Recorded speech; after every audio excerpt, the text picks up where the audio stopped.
नमस्कार, स्वागत है आप सभी का देश देशांतर में। मैं हूं प्रीति सिंह।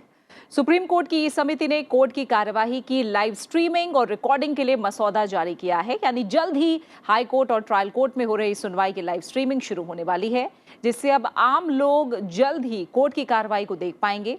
इस ड्राफ्ट नियमों को लेकर 30 जून तक सभी स्टेक होल्डर्स से इस पर सुझाव भी मांगे गए हैं। सुप्रीम कोर्ट की ई समिति की वेबसाइट पर यह ड्राफ्ट उपलब्ध है।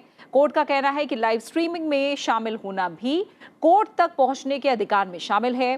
कोर्ट रूम में लगाए गए कैमरे जज, वकीलों, वादियों, आरोपियों और गवाहों सभी पर फोकस रहेंगे और इसे आम जनता घर बैठे देश के सबसे बेहतर वकीलों के को बहस करते हुए भी एक तरह से अब लाइव देख पाएंगे।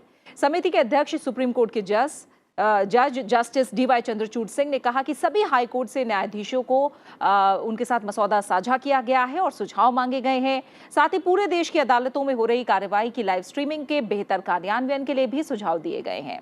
आज हम देश देशांतर में अदालती कार्रवाई की लाइव स्ट्रीमिंग को लेकर जारी ड्राफ्ट नियमों के प्रावधान और इसके जरिए न्याय प्रणाली में आने वाले बदलाव पर चर्चा करेंगे।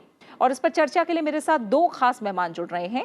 मेरे साथ है Desh Ratan Nigam, advocate supreme court. साथ ही मेरे साथ जुड़े हैं PK Malhotra, former secretary, ministry of law and justice. आप दोनों मेहमानों का बहुत बहुत शुक्रिया मेरे साथ देश देशांतर में इस चर्चा में शामिल होने के लिए। निगम सर, पहले मैं आपसे शुरुआत करूंगी और मैं समझना चाहूंगी कि क्या बड़ी बातें शामिल हैं इन ड्राफ्ट नियमों में। प्रीति जी, सबसे पहले मैं ये बता दूं, इसका आधार जो आज गाइडलाइंस आई है ई कमेटी द्वारा सुप्रीम कोर्ट की, वो Naresh Shridhar Mirajkar versus state of Maharashtra and others थी, जिन्होंने रखा था, जिन्होंने बोला था कि खुला न्याय का आदर्श रखा था, जिसको कहते हैं प्रिंसिपल ऑफ ओपन जस्टिस। वो वहां पर आधार रखा गया। उसके बाद एक और केस था संतनी वर्सेस विजय वेंकटेश, जिन्होंने टेक्नोलॉजी का इस्तेमाल करने की कोशिश कही थी और टेक्नोलॉजी उस हिसाब से बहुत, अभी भी आप देखेंगे वीडियो कॉन्फ्रेंस के जरिए जेल से एविडेंस वगैरह रिकॉर्ड हो जाता है, ये सारी चीजें हैं। और स्वप्निल त्रिपाठी का जो केस था, उसमें गवर्नमेंट ऑफ इंडिया ने अटॉर्नी जनरल के थ्रू कुछ गाइडलाइन सजेस्ट की थी, जो कि उसमें दी गई हुई है। और ये गाइडलाइंस वहां देखा जाए, वहां का ही प्रारूप सीधा का सीधा आपको यहाँ नजर आता है, थोड़ा बहुत फेरबदल है। और स्वप्निल त्रिपाठी में जो कहा गया था वो ये था कि सुप्रीम कोर्ट के लिए गाइडलाइंस बनाई जाएंगी, लेकिन यहाँ पर क्या हुआ, हाई कोर्ट और उसके तहत आने वाले ट्राइब्यूनल्स जिनके ऊपर हाई कोर्ट का सुपरवाइजरी ज्यूरिसडिक्शन है, उनके लिए गाइडलाइंस बनाई गई है। इसलिए मसौदा उनसे साझा किया गया है कि वहां से वो अपने सुझाव वगैरह दे सकते हैं। और ये इसलिए भी बहुत जरूरी है क्योंकि इसके देखिए दो पहलू हैं, एक जनता का और एक न्यायालय का। जनता के हिसाब से वो जो न्याय है उनके घर तक पहुंचना चाहिए, उन्हें पता लगना चाहिए कि क्या नए नए कानून जजमेंट के द्वारा पास हो रहे हैं, स्टूडेंट्स जो लॉ के हैं वो सीखेंगे और उनके घर तक पहुंचेगा। दूसरा, जो न्यायालय है उसको ये लगेगा कि जनता उस पर नजर रख रही है और उनकी समीक्षा भी कर रही है, तो उनके पावर्स का चेक एंड बैलेंस भी होगा। और दूसरा, आजकल जो कई जजेस और कोर्ट जो देखा गया है कि वो कारण कम बताते हैं जजमेंट देते वक्त, रीजन्ड डिसीजंस कम होते हैं। अब उनको ये एक दबाव रहेगा कि वो रीजन्ड डिसीजंस दें और कारण बताएं। तो ये दोनों तरफ है, जनता का भी भला है और हमारा जो न्यायालय है, प्रक्रिया है न्याय की प्रक्रिया, उसकी अकाउंटेबिलिटी और उसकी रिस्पॉन्सिबिलिटी भी बढ़ेगी और उसकी पारदर्शिता भी बढ़ेगी और जवाबदेही जिसको कहते हैं वो भी बढ़ेगी इससे। ठीक है। मल्होत्रा सर, आपकी नज़र में ये कदम कितना प्रभावी साबित होगा और क्या लगता है आपको कि ये एक बैलेंस रेगुलेटरी फ्रेम यानी संतुलित नियामक ढांचा, इस तरह का कुछ एक फ्रेम हमें तैयार करके देगा क्या?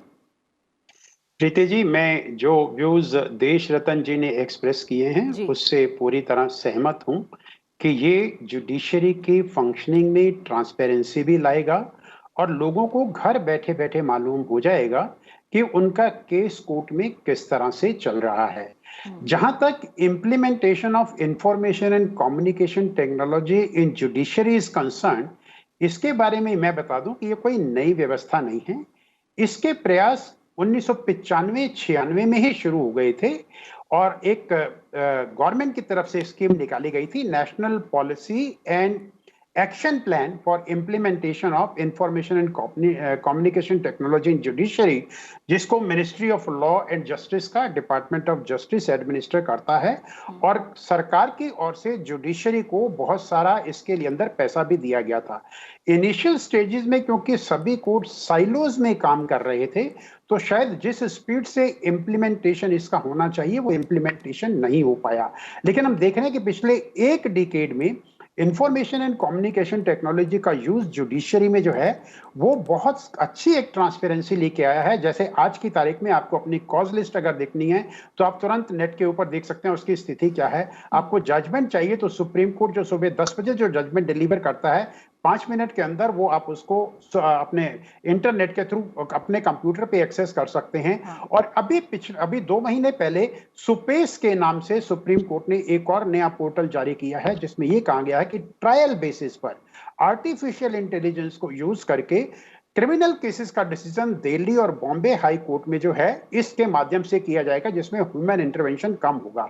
और इसी तरह मैं समझता हूं जो स्ट्रीमलाइनिंग ऑफ कोर्ट प्रोसीडिंग्स है, streamlining and recording of court proceedings के जो ड्राफ्ट मॉडल रूल कमेटी ने इशू किए हैं और जिस पे हाई कोर्ट्स के कमेंट्स मांगे गए हैं, ये जुडिशरी में एक रिफॉर्म है जिस रिफॉर्म से मैं समझता हूं पेंडेंसी भी कम होगी। और इसका मेन कारण मैं जो बताना चाहूंगा वो ये है कि एक जो कमेटी बनाई गई है उसमें Bombay high court, Delhi high court, Madras high court और कर्नाटका हाई कोर्ट के जजेस इन्वॉल्व हैं। इस सब कमेटी ने अपनी ये रिपोर्ट दी है और ये ड्राफ्ट रूल बनाए हैं और इसका आधार रखा गया, जैसा कि देश रतन जी ने भी बताया, Swapnil Tripathi versus supreme court of India का जो केस 2018 में सुप्रीम कोर्ट ने कहा, उसमें वाकई में इस बात की जो शुरुआत थी वो ये था कि सुप्रीम कोर्ट की प्रोसीडिंग्स जो है उसका लाइव स्ट्रीमिंग होना चाहिए। और सुप्रीम कोर्ट में उन केसेस की बात की गई थी जिसमें कॉन्स्टिट्यूशनल इश्यूज इन्वॉल्व हैं या जो नेशनल इंपॉर्टेंस के केस हैं। मैं समझता हूं इस सब कमेटी ने जो रिकमेंडेशन दी है, जिसको जस्टिस चंद्रचूड़ जो कि ई कमेटी के चेयरमैन हैं, जिन्होंने सभी हाई कोर्ट्स को फॉरवर्ड किया है, उसको एक स्टेप और आगे ले गए हैं। इसको सुप्रीम कोर्ट में कन्फाइन ना करके उन्होंने सभी हाई कोर्ट्स को और हाई कोर्ट्स के अंदर जितने भी ट्राइब्यूनल्स आते हैं उनमें भी लागू करने की बात की है। लेकिन इसमें एक जो देखने की बात है, एक बहुत बैलेंस की जरूरत है between access to information and concern of privacy and confidentiality. और मैं समझता हूं इन ड्राफ्ट रूल में उस बात का भी ध्यान रखा गया है। बहुत सारी चीजें हैं जो इस डायरेक्ट स्ट्रीमिंग और रिकॉर्डिंग से बाहर रखी गई हैं, जैसा कि मैट्रिमोनियल मैटर हैं, केसेस रिगार्डिंग सेक्सुअल हैरेसमेंट हैं, प्रिविलेज्ड कम्युनिकेशन के केसेस हैं या इन कैमरा प्रोसीडिंग के केसेस हैं, और इन सब चीजों को इससे बाहर रखा गया है। इन एडिशन ये अधिकार भी बेंच को होगा और चीफ जस्टिस को होगा कि अगर वो किसी और केस में चाहते हैं कि लाइव स्ट्रीमिंग ना की जाए तो उनकी लाइव स्ट्रीमिंग नहीं की जाएगी, और जो पर्सनल डेटा है उसको कभी भी इसमें नहीं दिखाया जाएगा, ताकि जो राइट टू प्राइवेसी है उसका भी किसी तरह से हनन ना हो। आर्टिकल 21 आपको राइट टू प्राइवेसी भी देता है। At the same time access to justice को भी सुप्रीम कोर्ट ने आर्टिकल 21 में ही रीड किया है। तो मैं समझता हूं ये बैलेंसिंग की बहुत अधिक आवश्यकता है, और वो बैलेंसिंग ये रूल कर रहे हैं कि नहीं कर रहे, जो सब कमेटी ने रूल बनाए हैं उसके ऊपर हर एक हाई कोर्ट और बाकी व्यक्ति अपने विचार देंगे। उन विचारों को कंसीडर करके ई कमेटी इस पे फाइनल डिसीजन लेगी। और क्योंकि ये मॉडल रूल हैं, इनका एडॉप्शन जो है वो हर हाई कोर्ट ने अपने अपने लेवल पर करना है, ना कि सुप्रीम कोर्ट की तरफ से इसको कोर्ट्स के ऊपर इंपोज किया जाएगा। ये एक बहुत महत्वपूर्ण विषय है, क्योंकि हाई कोर्ट की इंडिपेंडेंस, उनके रूल फ्रेम करने की जो कॉन्स्टिट्यूशनल पावर है वो उन्हीं के पास है। और ये जो मॉडल रूल बनाए गए हैं, इसका आइडिया ये है कि ये मॉडल रूल एक यूनिफॉर्मिटी लेके आएंगे रूल्स की, ताकि एज ए नागरिक, क्योंकि मैं किसी स्टेट का नागरिक नहीं हूं, मैं सिटीजन ऑफ इंडिया हूं, तो इंडिया में कम से कम हाई कोर्ट्स में जहां तक संभव हो एक यूनिफॉर्मिटी रूल में लाई जाए। तो मैं समझता हूं ये एक बहुत ही अच्छा स्टेप है, और फ्यूचर में अगर ये इंप्लीमेंट होगा, जब भी इंप्लीमेंट होगा, तो ये हमें एक्सेस टू जस्टिस और इजी करा देगा लिटिगेंट्स के लिए। बिल्कुल। निगम सर, दो जो बड़ी बातें अभी मल्होत्रा सर ने हमें समझाई, इसमें जो दो बड़ी बातें हैं कि एक्सेस टू जस्टिस भी हो, लेकिन उसके बीच जो प्राइवेसी और कॉन्फिडेंशियलिटी है, इसके बीच में कैसे बैलेंस बनाया जा रहा है। दूसरी बात जो उन्होंने बताया कि हाई कोर्ट जो हैं उनके ऊपर किसी तरह का सुप्रीम कोर्ट की तरफ से इम्पोज नहीं किया जा रहा है, बल्कि उन्हें अपने अपने स्तर पर इसे लेकर आगे बढ़ना होगा। तो इसके बारे में मैं चाहूँगी, दोनों के बारे में थोड़ा सा आप और क्लियर करें क्या हाई कोर्ट मना भी कर सकती हैं या अभी आगे कुछ और एडिशनल सुझाव दिए जा सकते हैं? कैसे आगे बढ़ा जाएगा, कैसे दिशा तय होगी? देखिए, मल्होत्रा जी ने बड़ा साफ किया और बहुत सही बात बताई कि हाँ। ये हमारा जो हाई कोर्ट्स हैं वो इंडिपेंडेंट कोर्ट्स हैं, कॉन्स्टिट्यूशनल कोर्ट्स हैं, और वो सुपरवाइजरी जुरिस्डिक्शन सुप्रीम कोर्ट का उनके ऊपर नहीं लागू होता है। ठीक है। इसलिए वो अपना फैसला खुद ले सकते हैं। ये मॉडल रूल्स हैं, ड्राफ्ट रूल्स इसीलिए बोले गए हैं। वो अपने हिसाब से, अपनी सुविधा के अनुसार से, अपनी जरूरतों के हिसाब से वो उनमें बदलाव ला सकते हैं। ये उनके पास वो पावर है, तो वो ये कर सकते हैं। और वो जरूरी भी है क्योंकि हर हाई कोर्ट के अपने हालात, फैक्ट्स और तथ्य और सर्कमस्टांसेस अलग अलग हैं। हाँ। नॉर्थ ईस्ट के अपने अलग इश्यूज हैं, आपके साउथ में कुछ अलग इश्यूज आपको मिलेंगे, महाराष्ट्र के अपने कुछ अलग इश्यूज मिलेंगे। तो वो उन सबको लेके हमारे यहाँ जो हाई कोर्ट्स को एक इंडिपेंडेंट स्टेटस दिया हुआ है कॉन्स्टिट्यूशन ने, उस चीज को ध्यान रखा गया है। दूसरा आपका ये है कि बहुत सारे इश्यूज इसमें ये हैं जो कि बैलेंसिंग की जो बात है वो बहुत जरूरी है। देखिए, बैलेंसिंग इतनी जरूरी है क्योंकि ऐसा ना हो कि इसका मिसयूज हो जाए।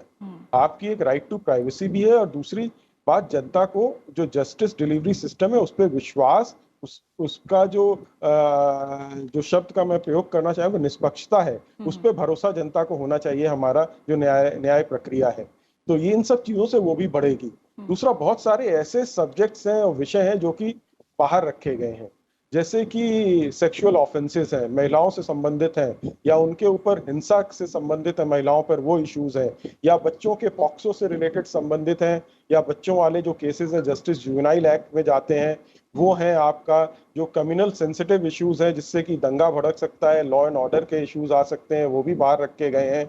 और जैसे एविडेंस की रिकॉर्डिंग होती है, वो भी उनको बाहर रखा गया है, क्योंकि एविडेंस अगर की रिकॉर्डिंग पब्लिक को बता देंगे तो उससे आगे आने वाले विटनेसेस से भी फर्क पड़ सकता है, वो बदल भी सकते हैं।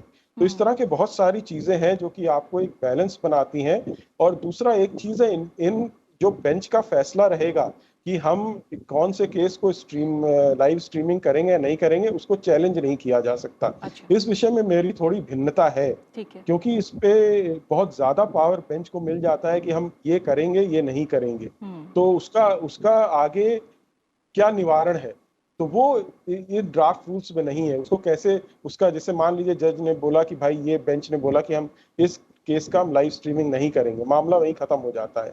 उससे जो पार्टी, जिससे अफेक्टेड पार्टी है, वो इसको आगे नहीं ले जा सकती। तो इस विषय पे ध्यान देने की जरूरत है। मेरे हिसाब से इस तरह के कोई सुझाव जरूर आएंगे। तो ये बैलेंस और की जो बात है, और जस्टिस डिलीवरी सिस्टम और बैलेंस दोनों को बना के रखना है, जिससे कि हमारी जो न्यायिक प्रक्रिया है उस पर जनता का भरोसा बढ़े, उसकी निष्पक्षता पे बढ़े, उसकी जवाबदेही बने और वो अकाउंटेबिलिटी बढ़े। ठीक है मल्होत्रा सर, मैं थोड़ा सा चाहूँगी, आपने थोड़ा इतिहास पे आप गए, 1995 से कैसे ये सब कुछ आगे बढ़ा आपने बताया। थोड़ा मैं समझना चाहूँगी बाकी देशों की अगर हम बात करें तो इसे लेकर बाकी जगह क्या प्रावधान है, क्या कुछ किया जाता है और देशों में? नहीं, बहुत से देशों में इस तरह के प्रावधान हैं लाइव स्ट्रीमिंग के, लेकिन ऐसा नहीं है कि हर कोर्ट के किए जाते हों। कुछ लिमिटेड कोर्ट्स के किए जाते हैं, जैसे कनाडा में इस तरह के लाइव स्ट्रीमिंग के प्रावधान हैं, लेकिन उसमें भी जो है अल्टीमेट डिसीजन जो है वो कोर्ट का ही रहता है। देश रतन जी ने ठीक कहा कि इसमें क्योंकि एक एडमिनिस्ट्रेटिव डिसीजन है लाइव स्ट्रीमिंग को लेकर के, तो आपको किसी ना किसी के ऊपर तो विश्वास करना होगा। आप इसको पार्टीज के ऊपर नहीं छोड़ सकते हैं, लेकिन उसमें ट्रांसपेरेंसी हो और एक कोई अथॉरिटेटिव डिसीजन ना लिया जाए, एक रीजनेबल डिसीजन लिया जाए, उसके लिए रूल्स के अंदर प्रावधान करना बहुत आवश्यक है। जैसे हमारे भी जो रूल अभी ड्राफ्ट रूल बनाए हैं, जैसा कि मैंने पहले भी कहा, ये ड्राफ्ट मॉडल रूल हैं और अभी ड्राफ्ट है, इसके ऊपर सभी हाई कोर्ट्स के कमेंट्स आने हैं। तो हर एक हाई कोर्ट को यह अधिकार है कि वो अपनी फुल बेंच को बुला करके इन रूल्स को एग्जामिन करे, और एग्जामिन करने के बाद जो सुझाव उनकी तरफ से आएंगे, उन सुझावों पर फिर से ई कमेटी जो है सुप्रीम कोर्ट की, वो इसके ऊपर विचार करेगी, और विचार करने के बाद ही मॉडल रूल्स को फाइनलाइज किया जाएगा, और उन मॉडल रूल का इंप्लीमेंटेशन अगेन हर एक हाई कोर्ट के जुरिस्डिक्शन में होगा। इसमें सबसे अच्छी बात जो ये की गई है कि जो बाहर के लोग हैं उनको इस तरह की रिकॉर्डिंग का अधिकार नहीं है। केवल जो आधिकारिक लोग हैं जिनको ऑथोराइज किया गया है वो इसकी रिकॉर्डिंग करेंगे। और क्या अगर मान लीजिए अगर उसको रिकॉर्डिंग करते हुए, क्योंकि इसकी ऐसे भी संभावना है कि जब आप रिकॉर्डिंग कर रहे हैं, कुछ लोग जो है मे बी एडवोकेट्स या दूसरे लोग, they may start playing to the gallery इस तरह की चीजों को रोकने के लिए जो उसका रिमोट कंट्रोल होगा, वो कंट्रोल जज के पास रहेगा। अगर कोई इस तरह की स्थिति आती है, तो वो ताकि एक गलत मैसेज पब्लिक में ना जाए, उसको रोकने के लिए जज को वो अधिकार होगा कि वो उसको कंट्रोल करके उसको रोक भी सकता है। और इस तरह हर हाई कोर्ट में, हर कोर्ट रूम में एक कंट्रोल रूम बनाया जाएगा, जो कंट्रोल रूम भी इसकी मॉनिटरिंग करेगी। जो कैमरे की फोकसिंग है, कैमरे की फोकसिंग भी जो है वो पर्टिकुलर प्लेसेस के ऊपर है, जजेस के ऊपर है, विटनेस के ऊपर है, एक्यूज पर्सन के ऊपर है, और जो एडवोकेट आर्ग्यू कर रहे हैं उनके ऊपर है। बाकी लोगों को कैमरे के सामने फोकस नहीं किया जाएगा। जैसे मान लीजिए पत्रकार लोग वहां बहुत सारे बैठे हुए हैं, तो ये नहीं है कि आप उनको पत्रकारों के ऊपर फोकस कर रहे हैं। जैसा कि जनरली आप देखते हैं जब लोकसभा और राज्यसभा की भी प्रोसीडिंग्स की स्ट्रीमलाइनिंग होती है, उसमें भी जो व्यक्ति बोल रहा होता है और लोकसभा जो सभापति होता है या स्पीकर होता है, उनके ऊपर फोकसिंग होती है, ना कि पब्लिक के ऊपर होती है। तो इस तरह के सारे प्रावधान ऑलरेडी रूल्स के अंदर किए गए हैं और एक बैलेंस बनाने की कोशिश की गई है। आप देखिए कोर्ट्स रूम के अंदर क्या होता है, स्पेस बहुत कम होता है। अगर कोई अच्छी हियरिंग है, कोई नेशनल इंपॉर्टेंस की हियरिंग है, वो चल रही है, तो उस नेशनल हियरिंग की इंपॉर्टेंस को सुनने के लिए बहुत से व्यक्ति कोर्ट में जाना चाहते हैं, लेकिन वह इतना स्पेस ही नहीं है। लेकिन जब आप लाइव स्ट्रीमिंग का एक प्रोसेस शुरू करने जा रहे हैं, तो ट्रांसपेरेंसी के साथ साथ एक मैं समझता हूं इस ट्रांसपेरेंसी में एक फायदा और होगा कि कुछ समय ऐसे भी आते हैं जब हमारे एडवोकेट जो होते हैं वो इस तरह के आर्गुमेंट करने शुरू कर देते हैं जो बिल्कुल भी रेलेवेंट नहीं है। जब लाइव स्ट्रीमिंग होगी और लोगों के सामने जाएगा, तो मैं समझता हूं इस तरह के आर्गुमेंट्स को भी कंट्रोल किया जाएगा और एक समयबद्ध तरीके से कम समय के अंदर जो है केसेस का डिसीजन होना शुरू हो जाएगा, जिससे कोर्ट्स को अधिक समय मिलेगा केसेस को डिसाइड करने के लिए। तो इस तरह की ट्रांसपेरेंसी जो है वो पब्लिक में भी एक कॉन्फिडेंस क्रिएट करेगी कि हाँ, मेरा केस प्रॉपरली जज के सामने सुना गया और जज ने एक रीजन्ड ऑर्डर केस को सुनने के बाद में किया है। मैं समझता हूं इसके फायदे अधिक हैं। और जो इसके अगर मान लीजिए आज टेक्नोलॉजी को लेकर के या उसको मिसयूज को लेकर के अगर कुछ इशू आ रहे हैं, तो जैसे जैसे ये सिस्टम परफेक्शन की तरफ जाएगा, उन सब से हम डील कर सकते हैं और उसके लिए जो भी रेमेडियल मेजर्स हैं, वो रेमेडियल मेजर्स को हम ले सकते हैं। ठीक है निगम सर, जैसे अभी भी मल्होत्रा सर ने टेक्नोलॉजी के यूज़ और मिसयूज़ दोनों को लेकर बात कही है, और जो नियम है अगर उनका उल्लंघन हो रहा है सिर्फ कोर्ट ही इसकी लाइव स्ट्रीमिंग कर सकेंगी, कोई और इसे नहीं कर सकेगा, यानी तमाम चीज़ें हैं जो अभी हमें मसौदा नियमों में देखने को मिल रही हैं। लेकिन कितना बड़ा चैलेंज आप अभी भी मानते हैं कि इस पर नज़र बनाकर रखना और इसका मिसयूज़ ना हो, इसको देखना, आपकी नज़र में क्या अभी भी कुछ चैलेंजेस हैं सामने? देखिए, कोई भी नए कानून नियम आते हैं तो उनका यूज और मिसयूज दोनों होता है। आप चाहे डाउरी लॉज देखें जो बहुत अच्छे उसके आए तो उनका भी मिसयूज हो रहा है, या डोमेस्टिक वायलेंस देखें उसका भी हो रहा है, और क्रिमिनल लॉ में भी मिसयूज हो रहा है। गलत एफआईआर रजिस्टर हो जाती है जिनको बाद में लोगों को कैंसिल कराना पड़ता है। तो ये कि नियम ना मिसयूज होंगे इसलिए ना लाए जाएं तो ये तो नहीं हो सकता। वो आएंगे और रिवॉल्यूशनरी जो प्रोसेस है उसमें धीमे धीमे इम्प्रूवमेंट होता जाएगा। इन नियमों में भी अगर आप देखें तो 10 मिनट का डिले है लाइव स्ट्रीमिंग के लिए, तो जिससे कि सेंसिटिव इंफॉर्मेशन या कुछ ऐसी चीजें होंगी जिसको हटाया जा सकता है। पर्सनल इंफॉर्मेशन कहीं से कोई अगर डाल देता है तो उसको फौरन रोका जा सकता है। अगर उसके बावजूद भी मान लीजिए कोई रिकॉर्डिंग करता है, कोई इसका मिसयूज करता है, तो इसका सारा कॉपीराइट कोर्ट्स के पास रहेगा और इंफॉर्मेशन टेक्नोलॉजी एक्ट जो कॉपीराइट एक्ट है और अदर्स लॉज हैं जो, या कंटेम्प्ट ऑफ कोर्ट्स एक्ट है, उसके उन प्रोविजंस के तहत कार्रवाई की जा सकती है। तो इस तरह के चेक्स एंड बैलेंसेस इसमें हैं, और भी लाए जा सकते हैं, और भी चीजें आईपीसी के कुछ प्रोविजंस इसमें जोड़े जा सकते हैं। वो बहुत सारे इस तरह के सजेशंस और सुझाव आएंगे। तो ये चैलेंजेस तो देखिए रहेंगे, लेकिन ये शुरुआत है। और आप देखेंगे जब भी कानून या बनता है धीमे धीमे उसमें सुधार होते जाते हैं, नए नए सिचुएशंस आती हैं, नए नए तथ्य सामने आते हैं, कैसे प्रैक्टिस हो रही है, उसके बाद उसमें सुधार होते जाते हैं। स्टेप बाय स्टेप आप देखेंगे सुधार होते जाते हैं। तो वैसे ही एक शुरुआत है और धीमे धीमे जो चैलेंजेस आएंगे और इसमें धीमे धीमे सुधार होता रहेगा। ठीक है, ठीक है। मल्होत्रा सर, आपकी नज़र में क्या बड़े चैलेंजेस आपको दिख रहे हैं इस धरातल पर? जब हम देखेंगे तो आपकी नज़र में क्या बड़े चैलेंजेस हैं जिन पर नज़र रखनी होगी, ध्यान देना होगा? मैं समझता हूं इंस्पाइट ऑफ द फैक्ट कि इंफॉर्मेशन टेक्नोलॉजी हमारे देश के हमारे टेक्नीशियन यही नहीं केवल यूरोप में और अमेरिका में और बाकी जगह भी कमाल कर रहे हैं, फिर भी टेक्नोलॉजी का जो यूज हो रहा है उसमें अभी बहुत खामियां हैं और जिस तरह की परफेक्शन हम देखना चाहते हैं वो नहीं आ रही हैं। मैं आपके सामने एक एग्जांपल रखना चाहूंगा। जो वर्चुअल हियरिंग कोर्ट्स की हो रही है, जब तक कोविड-19 की वजह से कोर्ट्स की फंक्शनिंग बिल्कुल स्टॉप नहीं हो गई, ना जजेस और ना ही एडवोकेट इसकी फेवर में थे। ये जब हमारे ऊपर फोर्स किया गया तभी हमने वर्चुअल हियरिंग का सिस्टम स्टार्ट किया। उसको शुरू हुए भी लगभग अब 1.5 वर्ष हो चुका है। 1.5 वर्ष के बाद भी आज भी हम वर्चुअल हियरिंग करके इंपॉर्टेंट केसेस का डिस्पोजल नहीं कर पा रहे हैं और कोर्ट्स के अंदर पेंडेंसी बढ़ रही है। उसका कारण यही है कि जिस तरह का इकोसिस्टम टेक्नोलॉजी को यूज करने के लिए और जिस तरह के उसमें सिक्योरिटी के हमारे पास मेजर्स होने चाहिए, वो सिक्योरिटी के मेजर्स हम अभी भी डेवलप नहीं कर पाए हैं। हमारे प्रोग्राम की बात कर लीजिए, जब हम प्रोग्राम की रिकॉर्डिंग करते हैं, जो हम अब कर रहे हैं वो वर्चुअल हियरिंग के थ्रू ही कर रहे हैं। इस रिकॉर्डिंग में भी आप देख रहे होंगे बहुत समय ग्लिचेस आती हैं, उनको दूर करने की और उनको अटेंड कर। लेकिन जैसा देश रत्न निगम जी ने भी कहा, किसी भी चीज को आपको शुरुआत करनी पड़ेगी, क्योंकि शुरू से ही पहले दिन से आपको कभी भी परफेक्शन नहीं मिलता है। परफेक्शन लाने के लिए आप एक काम को जब शुरू करते हैं तो धीरे धीरे जब आप उसको यूज करते हैं तो आपको उसकी खामियां नजर आती हैं। फिर उन खामियों को दूर करने के लिए आपको क्या क्या स्टेप्स लेने हैं, आप स्टेप बाय स्टेप आगे करते हैं। इसी तरह जब आप रिकॉर्डिंग करेंगे और स्ट्रीमिंग करेंगे, ऐसा नहीं है कि इसके प्रेसिडेंट हमारे पास नहीं है, हमारे पास प्रेसिडेंट्स हैं। हमारे जो लोकसभा और राज्यसभा के हैं उनकी लाइव स्ट्रीमिंग जो है टेलीकास्ट होती है। इसी तरह से जब कोर्ट्स की भी की जाएगी तो क्या सेफ्टी मेजर उसमें हमें लेने पड़ेंगे। हालांकि कमेटी ने इसकी ओर ध्यान दिया है और उसके विचार भी किए हैं। वो जो टेक्निकल एस्पेक्ट हैं वो हमारे सामने रूल्स में नहीं है, लेकिन जो टेक्निकल एक्सपर्ट्स हैं उन्होंने उसको डील करके उसके ऊपर डेफिनेटली विचार किया होगा। एक कन्वर्जेंस की जरूरत है पूरी टेक्नोलॉजी के अंदर। शायद कहीं ना कहीं क्या होता है, हमारी हाई कोर्ट्स आज भी अभी तक भी in spite of the fact कि हम टेक्नोलॉजी यूज कर रहे हैं, साइलोज में काम कर रही हैं।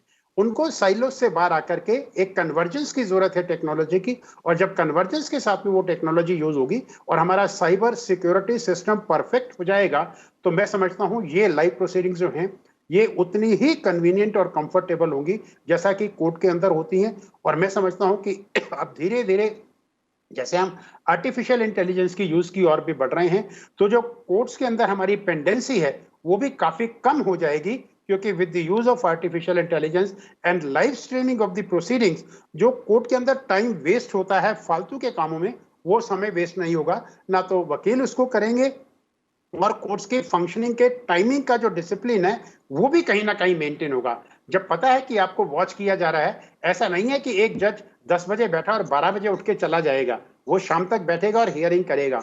एडवोकेट्स भी जब कोर्ट में आएंगे तो वो जब आर्ग्यूमेंट अपने करेंगे तो आर्ग्यूमेंट्स को वो फैक्ट्स और लीगल ग्राउंड्स के ऊपर बेस करेंगे, ना कि दूसरी बातों के ऊपर उसको दूर तक या लंबा खींचने की जरूरत करेंगे। मैं समझता हूं ये जो रिफॉर्म्स जुडिशरी में आ रहे हैं, इनके साथ साथ एक और रिफॉर्म की जरूरत है। अगर चाहें कोर्ट्स तो with this kind of streamlining और आर्टिफिशियल इंटेलिजेंस के साथ साथ जो आर्ग्यूमेंट का समय है उसको भी अगर कोर्ट्स निर्धारित कर सके, तो ये जरूरी नहीं है कि हर केस को आर्ग्यूमेंट करने के लिए आप 4 घंटे 5 घंटे या 6 घंटे आर्ग्यू करें।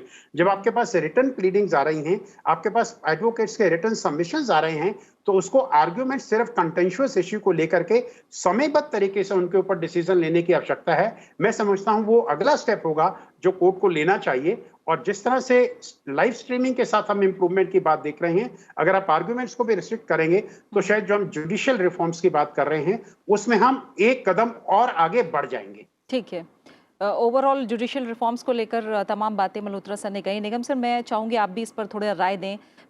जो पेंडेंसी है केसेस की, हम जानते हैं वो एक तरह से हमारी न्याय प्रणाली पर जो बोझ है वो बहुत ज़्यादा है, और कहीं ना कहीं जो अब हम लाइव टेलीकास्ट और रिकॉर्डिंग की बात कर रहे हैं, तो मल्होत्रा सर का मानना है कि इससे पेंडेंसी भी काफ़ी हद तक खत्म होगी। इस पर आपकी राय क्या है? और जुडिशियल रिफॉर्म को लेकर आप मानते हैं कि आप एक तरह से अब जो गति तेज होनी चाहिए थी वो क्या भारत में होती दिख रही है आपकी नज़र में? प्रीति जी, जुडिशियल रिफॉर्म समय समय पे होते रहे हैं और धीमे धीमे चलते रहे हैं। कोई भी सिस्टम जब काम करता है उसमें अचानक बदलाव करने से वो सिस्टम चरमरा जाने की उसमें चांसेस बढ़ जाते हैं। तो ये धीमे धीमे बदलाव हैं, एकदम से आप बदलाव नहीं कर सकते। तो ये बदलाव जो स्टेप बाय स्टेप पहले टेक्नोलॉजी आई, फिर उसके बाद धीमे धीमे लाइव स्ट्रीमिंग की बात हो रही है, उसके बाद जैसा बताया कि और भी चीजें, जैसे हम लोग कोर्ट में रिटन सबमिशंस अपने देते हैं जिससे कि आगे हमको अपील वगैरह में फायदा हो जाए कि आपने ये पॉइंट नहीं लिया। हम इस तरह की चीजें करते हैं क्योंकि कई बार आप जैसे सुप्रीम कोर्ट में जाते हैं, कहते हैं बताइए आपने ये पॉइंट जो आप यहाँ बोल रहे हैं आपने नीचे कहाँ पर ये इस पॉइंट को रेज किया। तो उस तरह से हम रिटन सबमिशंस देते हैं, अपने आर्ग्यूमेंट्स करते हैं, और आर्ग्यूमेंट्स का हमारा टाइम हम लोगों ने कम लेना शुरू कर दिया है क्योंकि रिटन सबमिशंस कोर्ट के पास होते हैं और जजेस पढ़ लेते हैं, और रिफॉर्म्स धीमे धीमे हो रहे हैं। लेकिन इसमें कुछ पक्ष ऐसे हैं जैसे कि अगर आप सिर्फ जजेस की ट्रेनिंग कर देंगे वो भी बात नहीं बनेगी। यहाँ पे जो सबसे बड़ा तबका है जिसके ऊपर ये सब कुछ डिपेंड करता है वो अधिवक्ता है, वकील है।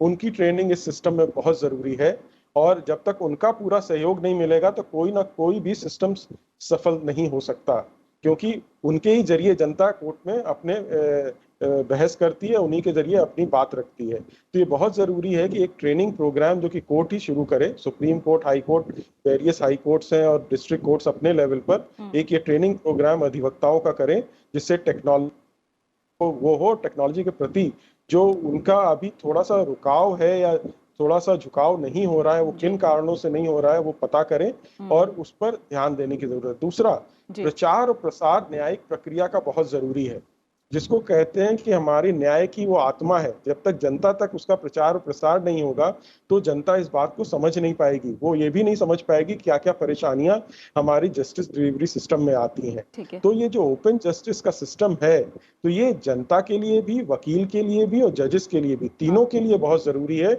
और तीनों ही इसमें कह सकते हैं स्टेक होल्डर्स हैं। तो तीनों को इसमें साथ में आना पड़ेगा। जनता तो इलेक्टेड रिप्रेजेंटेटिव्स के थ्रू आ जाएगी, एमपी एमएलए के थ्रू आ जाएगी, बाकी वकीलों की जो बार एसोसिएशंस हैं, बार काउंसिल्स हैं, उनको आप इसमें जरूर शामिल करें। बिना उनके आप निवारण नहीं कर सकते, क्योंकि वही आखिर कोर्ट में बहस करते हैं, वही एविडेंस रिकॉर्ड हैं। तो इस तरह का एक बड़ा सा संपूर्ण आपको प्रोग्राम या पॉलिसी बनानी पड़ेगी, जिसके कारण से आपको इसमें जो अभी भी थोड़ा शक और शुबा है वो दूर हो जाएगा, और इसमें निश्चित सफलता मिलने के आपके चांसेस बहुत बढ़ जाते हैं। बिल्कुल, और इसी के साथ समय ये पूरा हो गया है। देश रत्न निगम आपका, पीके मल्होत्रा सर आपका, आप दोनों मेहमानों का बहुत बहुत शुक्रिया मेरे साथ इस चर्चा में जुड़ने के लिए और इन तमाम पहलुओं को हमारे दर्शकों के लिए साफ करने के लिए। तो जाहिर तौर पर जो कोर्ट की कार्रवाई की लाइव स्ट्रीमिंग और रिकॉर्डिंग का कदम है वो अपने आप में एक तरह से अभूतपूर्व है हमारे देश में, और कहीं ना कहीं माना जा रहा है कि जुडिशियल रिफॉर्म की तरफ भी ये काफ़ी अहम कदम साबित हो सकता है, और उम्मीद की जा रही है कि इससे पूरी न्याय प्रणाली में ज़्यादा पारदर्शिता और समावेशिता आएगी, और कहीं ना कहीं जो लोगों की न्याय तक पहुँच है वो भी सुनिश्चित होगी। इसी के साथ देश देशांतर में फिलहाल इतना ही। आप सभी अपना अच्छे से ख्याल रखिए और मुझे दीजिए इजाज़त। नमस्कार।